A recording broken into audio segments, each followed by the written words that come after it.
Arrêtez de faire ces 5 choses et les terribles 2 ans de votre tout petit disparaîtront en douceur. Vous vous êtes déjà demandé pourquoi votre enfant de 2 ans se transforme soudainement en petit rebelle. La vérité, c'est que ce n'est pas seulement une question d'âge. C'est ce que nous faisons qui aggrave la rébellion. Voici 5 choses que vous devriez arrêter de faire dès maintenant, et c'est prouvé scientifiquement. Premièrement, ne leur enlevez pas leur sentiment de contrôle. Une étude de l'Université Columbia a révélé que lorsque les enfants de 2 ans ne peuvent constamment pas faire ce qu'ils veulent, leur taux de dopamine chute de 63%. Cela signifie moins de motivation, plus de frustration.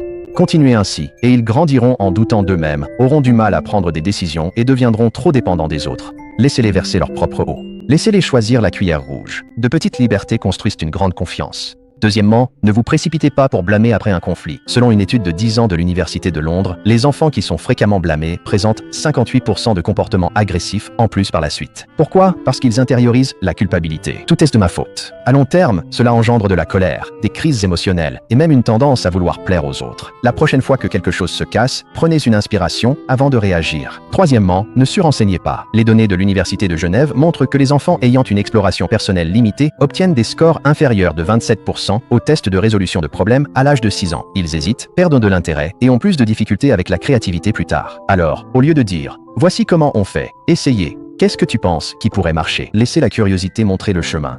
Quatrièmement, n'interrompez pas leur concentration. Des recherches menées à Cambridge ont montré qu'un enfant interrompu met environ 4,7 minutes à retrouver pleinement sa concentration. Si vous le faites trop souvent, vous entraînez littéralement leur cerveau à éviter la concentration profonde. Donc, lorsque votre enfant construit, dessine ou trie des blocs, gardez ce « coucou mon chéri » pour plus tard. Protégez leur concentration. Cinquièmement, ne transformez pas chaque moment en leçon. Des recherches en éducation à Toronto montrent que les enfants à qui l'on explique trop deviennent 41% moins réceptifs aux enseignants plus tard. Ils se déconnectent, non seulement en classe, mais aussi dans la vie.